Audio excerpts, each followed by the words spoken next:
Ready? નમસ્કાર વિદ્યાર્થી મિત્રો, 11th સાયન્સ બાયોલોજીમાં દરવાજો ખેંચતો જશે. 11th સાયન્સ બાયોલોજીમાં આપણે નવું ચેપ્ટર આજે ચાલુ કરશું, દેહ જળ અને પરિવહન, 18મું ચેપ્ટર. હવે દેહ જળ એટલે શરીરમાંનું પ્રવાહી. સજીવોની અંદર આપણે પરિવહન વિશે જોઈએ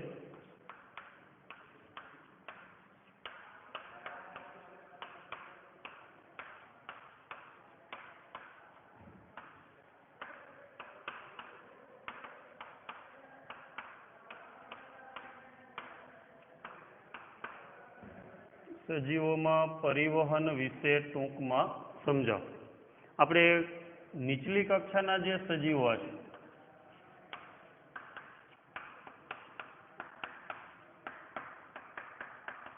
જેવા કે કોષાંતરી, પછી સછિદ્ર, એ બધાની અંદર આપણે જોઈએ તો એમાં પરિવહન છે એ પાણી દ્વારા થાય છે, પાણીના માધ્યમ દ્વારા. પેલા આપણે પરિવહન જોઈએ. જો પરિવહન આપણે જોઈ, પરિવહનની અંદર પ્રાથમિક માહિતી લઈ આપણે તો કોઈ પણ સજીવ હોય એ સજીવને શેની જરૂરિયાત હોય તો કે પરિવહન એટલે આપણે ટ્રાન્સપોર્ટ કહેવાય. શરીરમાં દ્રવ્યોની હેરફેર એને શું કહેવાય? પરિવહન તરીકે ઓળખવામાં આવે છે. હવે કોઈ પણ સજીવ હોય એને પોષક તત્વોની જરૂરિયાત પડે. દરેક કોષ, સજીવની અંદર પ્રત્યેક કોષ એને તેને સતત મળતા રહેવું જોઈએ, તો કે એને પોષક તત્વો મળતા રહેવા જોઈએ. અને એ જ રીતે એમાંથી નકામા જે ઉત્સર્ગ દ્રવ્યો છે એ દૂર થવા જોઈએ. એ જ રીતે દરેક કોષને O2 મળતો રહેવો જોઈએ અને CO2 એમાંથી દૂર થતો જવો. એટલે કે કોષ જે છે અથવા સજીવ છે, સજીવ શેનો બનેલો છે તો કે એક કોષી હોય તો એક કોષનો, અને ઘણા બધા હોય તો અનેક કોષોનો. એને કયા દ્રવ્યો મળતા રહેવા જોઈએ? પોષક દ્રવ્યો. અને નકામો કચરો એટલે આપણે એને કઈ ઉત્સર્ગ દ્રવ્યો, એ દૂર થવા જોઈએ. એ જ રીતે શ્વસન વાયુમાં O2 મળતો રહેવો જોઈએ અને CO2 છે એનો નિકાલ થવો જોઈએ. પરિવહનની જરૂરિયાત શેના માટે પડે તો કે પોષક દ્રવ્યો અને O2 એ પૂરો પાડવા માટે, અને ઉત્સર્ગ દ્રવ્યો અને CO2 છે એ દૂર કરવા માટે. તેની જરૂર પડે? પરિવહનની જરૂર પડે. જો સજીવના દરેક કોષોને સતત O2 મળતો રહેવો જોઈએ.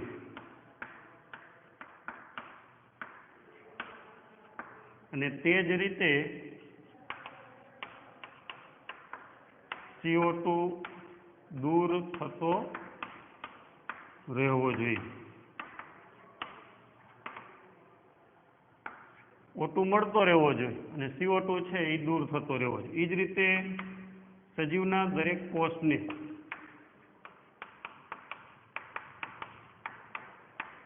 પોષક દ્રવ્યો મળતા રહેવા જોઈએ.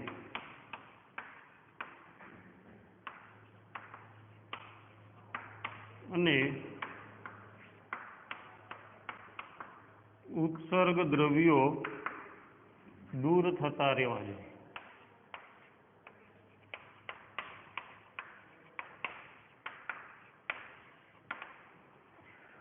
એટલે O2 અને પોષક દ્રવ્યો, તો કે આવા દ્રવ્યોના હેરફેર માટે,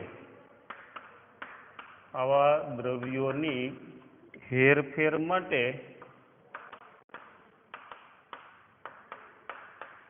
સજીવમાં પરિવહન તંત્ર આવેલું હોય છે.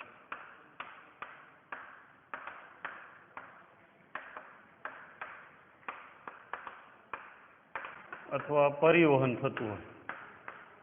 પરિવહન એટલે ટ્રાન્સપોર્ટ. આપણે જે ટ્રક જે છે એને આપણે ટ્રાન્સપોર્ટ કહેતા હોય, એટલે એ પરિવહન કરે. શું કરે? એક જગ્યાએથી માલનો સામાનને બીજી જગ્યાએ, ત્યાંથી વળી ત્રીજી જગ્યાએ સતત હેરફેર કરે. તેમ સજીવની અંદર સતત કોષોને કયા દ્રવ્ય મળવા જોઈએ? તો કે પોષક દ્રવ્યોનો ઓટો મળતો રહેવો જોઈએ. અને કયા દ્રવ્યો દૂર થવા જોઈએ? તો કે ઉત્સર્ગ દ્રવ્યો અને CO2 છે એનો નિકાલ થવો જોઈએ. એના માટે શેની રચના હોય? પરિવહન તંત્ર. હવે નીચલી કક્ષાના જે સજીવો છે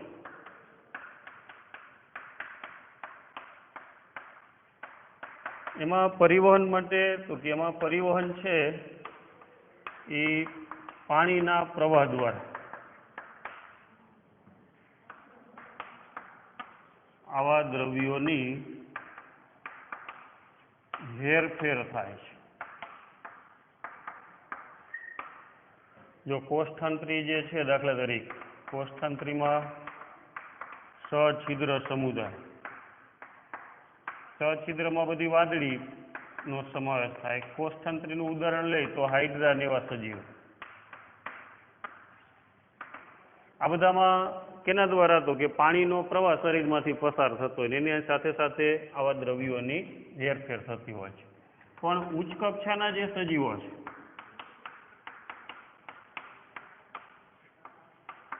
એમાં પરિવહન છે એ દેહ જળ દ્વારા થાય છે.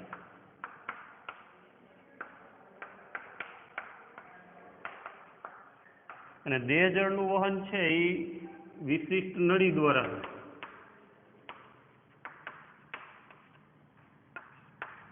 વિશિષ્ટ નળી દ્વારા થાય છે. ટૂંકમાં આપણે જે રુધિર વાહિની જે છે એ બધી નળી કહેવાય, ધમની, શિરા. અને દેહ જળ એટલે રુધિર, બરાબર? દેહ જળ તરીકે બે હોય. ક્યાં ક્યાં? તો કે રુધિર છે અને લસિકા. રુધિર અને લસિકા. અને વિશિષ્ટ નળી જે છે એમાં આપણે ધમની, શિરા, પછી કેશિકા, આ બધાને આ નળી એટલે વિશિષ્ટ નળીમાંના દેહ જળના પ્રવાહને પરિવહન કહેવાય. જો પરિવહનની વ્યાખ્યા આપણે લખવી હોય તો વિશિષ્ટ નળીમાંના દેહ જળના પ્રવાહને પરિવહન કહેવાય છે.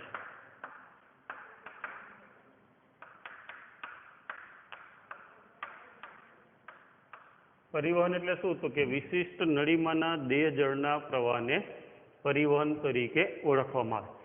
બીજી વખત ધ્યાન આપો, અલગ અલગ સજીવોમાં પરિવહન આપણે જોઈએ તો પરિવહન એટલે શું? તો કે સજીવોની અંદર દરેક કોષ છે એને સતત ઓક્સિજન મળતો રહેવો જોઈએ અને એ જ રીતે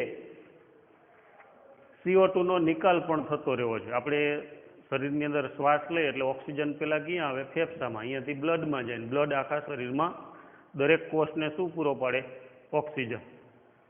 અને જે કોષની અંદર શ્વસન થાય એટલે એમાં શક્તિ છૂટી પડે. એ દરમિયાન કયો વાયુ ઉત્પન્ન થાય? CO2. એ પણ રુધિરમાં આવે, અહીંયાથી ફેફસામાં આવે, હૃદયમાં થઈને. અને ફેફસામાંથી ઉચ્છ્વાસમાં આપણે શું કરીએ? CO2 બહાર કાઢી, બરાબર? એટલે O2 મળવો જરૂરી છે અને CO2 નો નિકાલ થવો પણ જરૂરી છે. એ જ રીતે આપણે ખોરાક લઈએ તો એની અંદર જે પોષક તત્વો હોય એ બધા પોષક તત્વો છે એ સતત કોને મળે? તો કે દરેક કોષને પોષક તત્વો મળવા જોઈએ. એમાંથી એનર્જી મળે, શક્તિ મળે. તો આપણે જે પાચન થાય એટલે આંતરડામાં જે રસાંકુરો હોય એમાંથી પોષક તત્વો બધા ક્યાં ભળે? બ્લડમાં. અને બ્લડ દ્વારા શું થાય? શરીરના દરેક કોષને એ પોષક તત્વો મળે. હવે શરીરની અંદર કોષમાં જે પ્રક્રિયા થાય ચયાપચય ક્રિયા, એટલે એમાં નકામો કચરો બને. એ નકામો કચરો એ પાછો કેમ આવી જાય? રુધિરમાં. ને રુધિર દ્વારા ક્યાં જાય? કિડનીમાં, આપણે મૂત્રપિંડમાં. મૂત્રપિંડમાંથી કચરો બધો મૂત્રમાં આવે એટલે એ ઉત્સર્ગ દ્રવ્યોનો શું થાય? નિકાલ. તો આ બધા દ્રવ્યોની હેરફેર, O2, CO2, પોષક દ્રવ્યો, ઉત્સર્ગ દ્રવ્યો, એ હેરફેર જે છે એને શું કહેવાય? પરિવહન તરીકે ઓળખવામાં આવે છે. તો એ પરિવહન જે છે એટલે નળીની અંદર ટૂંકમાં પ્રવાહ. જો આપણે નળી હોય રુધિર વાહિની, એની અંદર આ રુધિર અથવા તો લસિકા વાહિની હોય તો લસિકા. એટલે વિશિષ્ટ નળીની અંદર આ દેહ જળ એટલે પ્રવાહી. વિશિષ્ટ નળીની અંદર દેહ જળના પ્રવાહને ક્યાં નામ ઓળખવામાં આવે? પરિવહન.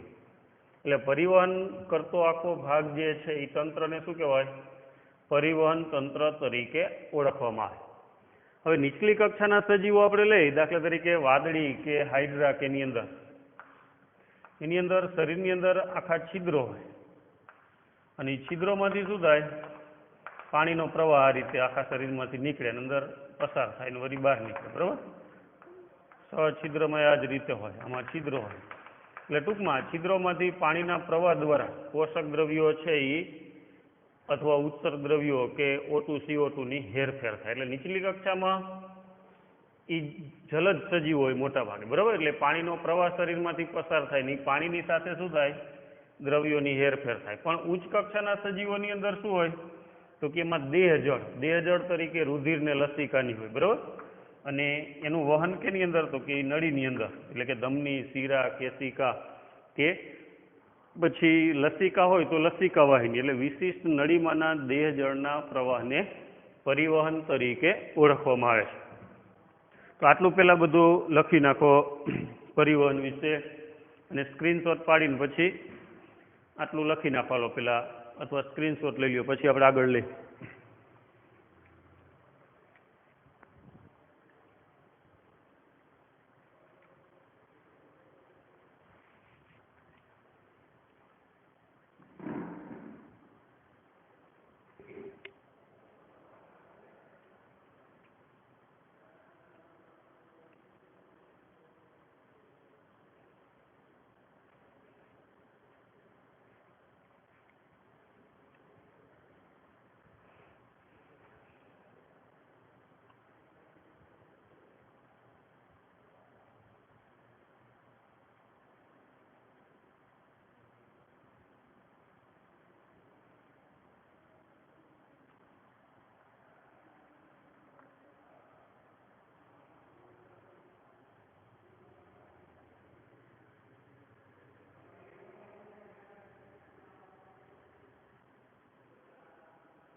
લખાઈ ગયું. સજીવોમાં પરિવહન વિશે ટૂંકમાં સમજાવો.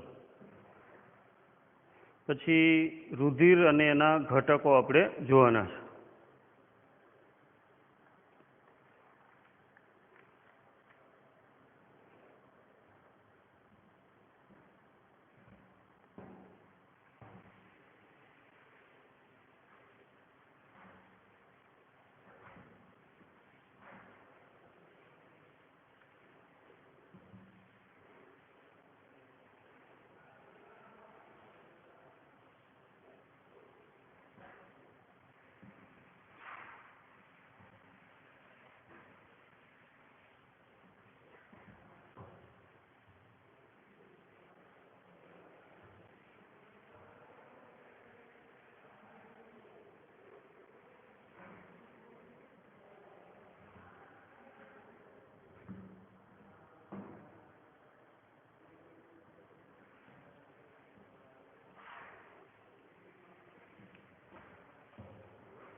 રુધિરનું બંધારણ સમજાવી.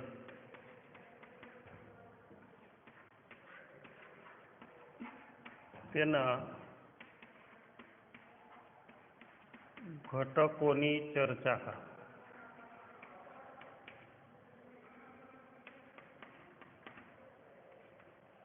જો આપણે પરિવહનની અંદર રુધિર વિશે જોવાનું છે. હવે પરિવહનની અંદર આપણે દેહજળ કીધું ને, દેહજળ એટલે કયું? પૃષ્ઠવંશીમાં મોટાભાગના ઉચ્ચ કક્ષાના સજીવોમાં દેહજળ તરીકે રુધિર હોય. રુધિર છે એ પ્રવાહી અને વિશિષ્ટ સંયોજક પેશી છે. રુધિર એ વિશિષ્ટ અથવા તો પ્રવાહી સંયોજક પેશી છે. રુધિર કઈ પેશીમાં આવે? સંયોજક પેશી. પ્રાણી પેશીમાં 4 પ્રકારની પેશી આવે: અધિચ્છદીય પેશી, સંયોજક પેશી, સ્નાયુ પેશી અને ચેતાપેશી. એમાં સંયોજક પેશીમાં વિશિષ્ટ અથવા તો પ્રવાહી સંયોજક પેશી તરીકે કેનો સમાવેશ થાય છે? રુધિરનો સમાવેશ થાય છે. રુધિર જે છે એ રુધિર કોષો અથવા તો એને સંગઠિત પદાર્થો કહેવાય. કેવા? સંગઠિત પદાર્થો અને રુધિર રસનું બનેલ હોય છે.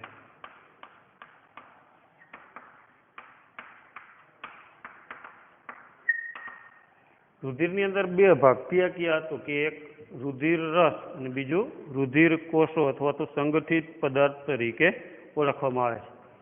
હવે એમાં રુધિર રસ છે એ 55% હોય. રુધિરની અંદર આપણે જોઈએ તો રુધિર રસનું પ્રમાણ કેટલું? 55%, 55%. અને રુધિર કોષોનું પ્રમાણ કેટલું? 45%. એટલે રુધિરની અંદર પ્રવાહી સ્વરૂપ જે ભાગ જે છે એ પ્રવાહી સ્વરૂપ ભાગ જે છે એ 55% એ રુધિર રસ, અને કોષવાળો જે ભાગ છે સંગઠિત પદાર્થો એ 45% તરીકે ઓળખવામાં આવે. હવે એમાં રુધિર કોષોની અંદર 3 પ્રકારના રુધિર કોષો મુખ્ય 2 કહેવાય આમ જોઈએ તો, રક્તકણ અને શ્વેતકણ. અને એ સિવાય ત્રીજા છે ત્રાકકણ અથવા તો રુધિર કણિકા તરીકે ઓળખવામાં આવે છે. રક્તકણ, શ્વેતકણ અને ત્રાકકણ અથવા તો રુધિર કણિકા. બરાબર. રુધિર કોષોમાં રક્તકણ, શ્વેતકણ અને ત્રાકકણ, રુધિર કણિકા, થ્રોમ્બોસાઇટ્સ પણ કહેવામાં આવે. રક્તકણને ઇરિથ્રોસાઇટ્સ કહેવામાં આવે અથવા આરબીસી, અને શ્વેતકણને લ્યુકોસાઇટ્સ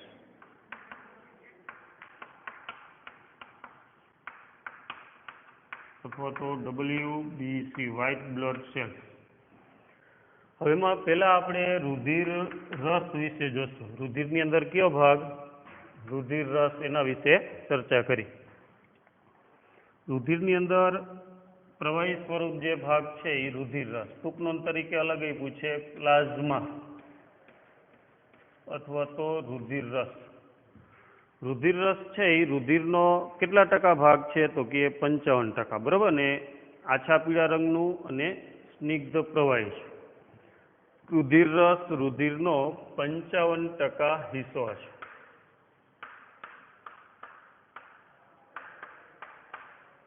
રુધિરનો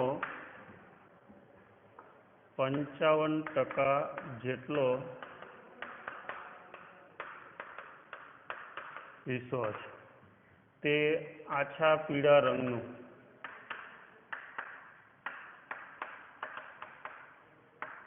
સ્નિગ્ધ પ્રવાહી છે.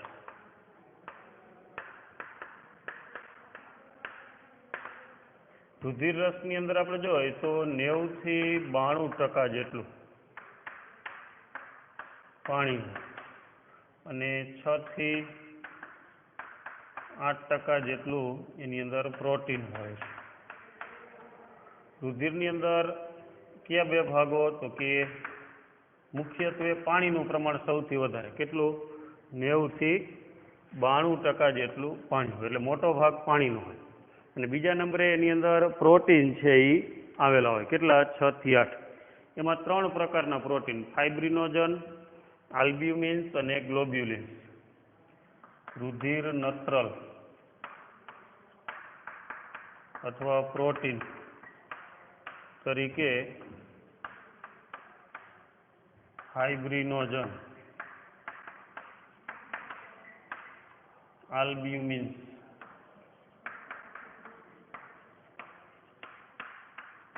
અને ગ્લોબ્યુલિન્સ નો સમાવેશ થાય છે. ફાઇબ્રિનોજન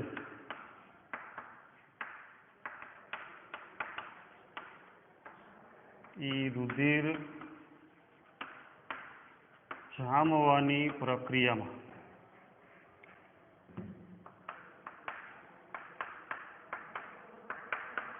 ખૂબ જ મહત્વનો ભાગ ભજવે છે.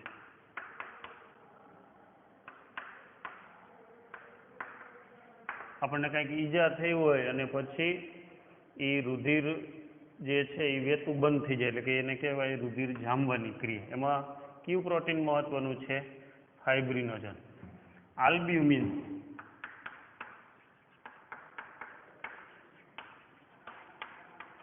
એ આશ્રુતિ દાબની જાળવણીમાં ઉપયોગી છે. આશ્રુતિ દાબની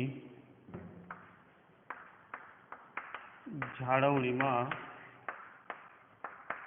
ઉપયોગી છે. અને ગ્લોબ્યુલિન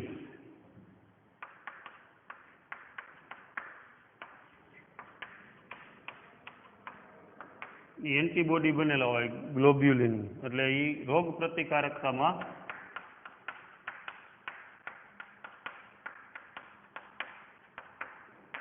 મહત્વનો ભાગ ભજવે છે.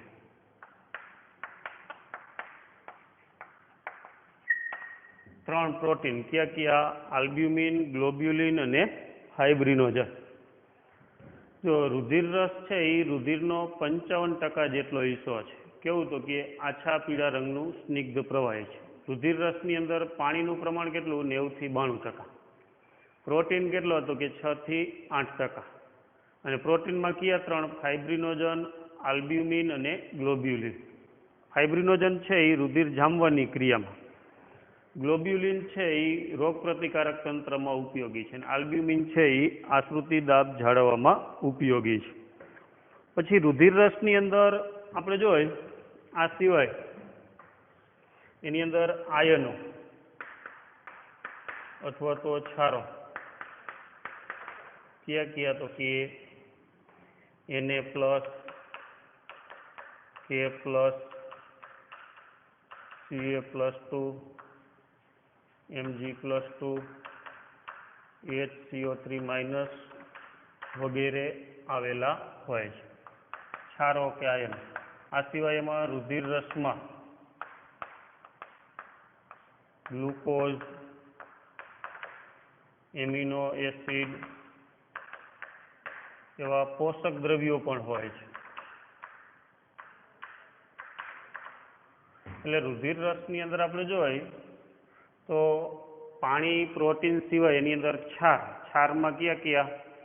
Na+, Ca+, K+, Mg, HCO3. આ સિવાય બીજા છાર હોય, પણ આ મુખ્ય આપણે લખ્યા. પછી રુધિર રસની અંદર ગ્લુકોઝ ને એમિનો એસિડ ને એવા પોષક દ્રવ્યો પણ આવેલા હોય છે. પછી સીરમ કેને કહેવાય? સીરમ. સીરમ એટલે શું? તો કે રુધિર જામવાના કારકો સિવાયના રુધિર રસને સીરમ અથવા તરીકે ઓળખવામાં આવે. રુધિર જામવાના કારકો સિવાયના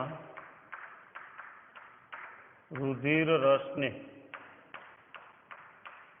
સીરમ કહેવાય છે.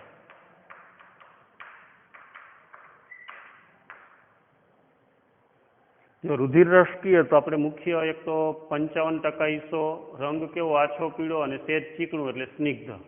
પાણી કેટલું? 90 થી 92%. પ્રોટીન 6 થી 8, અને એ પ્રોટીનમાં 3: ફાઇબ્રિનોજન, આલ્બ્યુમિન અને ગ્લોબ્યુલિન. ફાઇબ્રિનોજન ત્રણેયના કાર્ય યાદ રાખવાના. એ રુધિર જામવાની પ્રક્રિયામાં, આલ્બ્યુમિન આશ્રુતિ દાબમાં અને ગ્લોબ્યુલિન રોગ પ્રતિકારકતામાં. આ સિવાય છાર કે આયન, એમાં Na, K, Ca, Mg, HCO3 બધા. પછી પોષક તત્વો, એમાં ગ્લુકોઝ ને એમિનો એસિડની પણ રુધિર રસમાં હોય.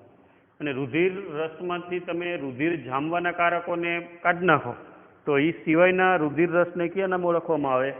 સીરમ તરીકે ઓળખવામાં આવે છે. તો આટલું લખ નાખો. રુધિરના બંધારણમાં આપણે પહેલાં કેના વિશે લીધું? રુધિર રસ. પછી આપણે રુધિર કોષો એના વિશે જોઈએ. પહેલાં આટલું રુધિર રસની લખ નાખો બધું.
રુધિરની અંદર આપણે બે ભાગ લીધા. કયા કયા?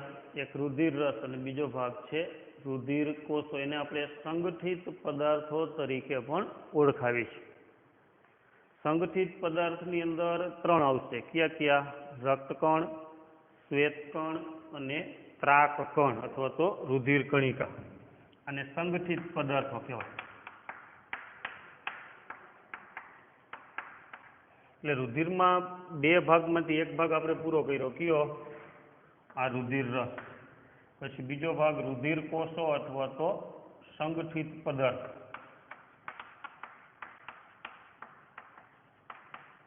રુધિરમાં સંગઠિત પદાર્થોમાં બાકીના ત્રણેય આવી જાય. રક્તકણ, શ્વેતકણ અને ત્રાકકણ અથવા તો થ્રોમ્બોસાઇટ્સ તરીકે ઓળખવામાં આવે છે. એ આપણે આગળના લેક્ચરમાં જોઈશું. આટલું પહેલાં બરોબર લખી નાખો.